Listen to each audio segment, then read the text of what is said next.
And welcome to Jupiter, our continuing coverage of the Cardinal Spring Training here on STLSportspage.com. Get together today with a little video chat with our good friend Stan McNeal, who covers the Cardinals and college basketball on a regular basis for FoxSportsMidwest.com. Stan, we're going to start out with a little Cardinal talk, and then we'll segue into some college basketball. March Madness, of course, taking place this week. But been down here for a little while now, observing every day. What's your number one thought about this team? That everything is going the way we thought it would. We have, I think there's great expectations for this season, and I've seen nothing so far this spring to really change that. I don't think the big guys have really not started to hit with a whole lot of power. We haven't seen a whole lot of extra base hits, but I don't know when, if at all, during spring training that really becomes an issue. We just got finished talking with Adam Wainwright here in the clubhouse before the game. He had his simulated game today, and he seemed pleased with it. And I know the reaction of everybody out there watching it was that it was a next positive step for him.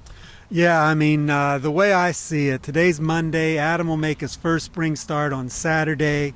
That would give him time to make 3 starts in the spring and be on turn to start on the opener on Sunday night. So, I don't think we're going to officially hear that, but that's kind of what the way I'm looking at it right now.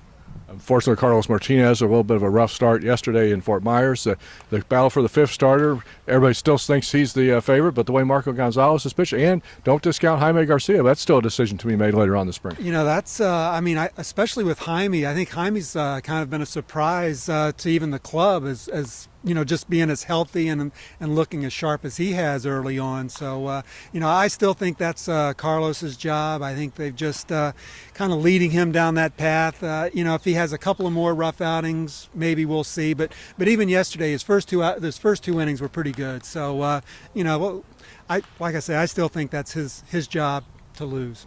I know you've got a story up on FoxSportsMidwest.com about Seth Maness, too, and kind of an unknown quality about him. Yeah, this was kind of a fun story. When you think of the best all-around athlete on this team, I don't think Seth is the guy that would jump to mind, but then you start talking to guys, and he's like the best golfer on the team. He was a high school basketball star, says he has like NBA three-point range. He bowled a 220 at John Jay's tournament, charity tournament earlier this winter, even though he said he couldn't remember the last time he bowled. So all those kind of things that require the hand-eye coordination, I don't think I'd mess around with Seth. And I think last year, didn't he win the ping pong championship? I don't know if he ever ended up beating Borges or not. I didn't ask him about ping pong, but darts, he says he's the champion darts, and the cornhole challenge, that's another one that he can ace. So all those kind of games, he's like I say, he's pretty good. Speaking of games, of course, when you're not covering baseball in the wintertime for Fox Sports Midwest, you're covering the college basketball scene up in the St. Louis area, St. Louis U, Missouri University. Neither one going to the NCAA tournament. I'm shocked that neither one of those made the tournament this year. But what's your first take? Can anybody beat Kentucky?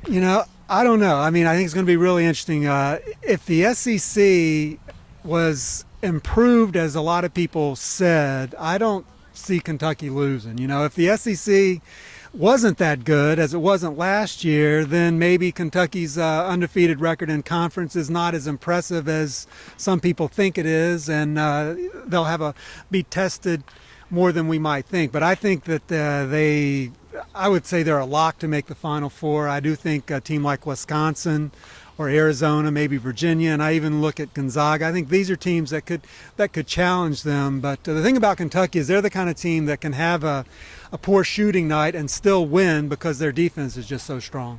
And I guess as we were talking before it came on camera, you think it actually will be a good boost for college basketball if Kentucky can make it to the championship game going for an undefeated season. Yeah, I do think that that's the kind of game that might get the casual sports fan. That college basketball fans obviously are going to be watching, but I think if they were to be able to run the table to that final game, I think that'd be a pretty big deal, probably the biggest one, and I'm not sure when, but in several years at least.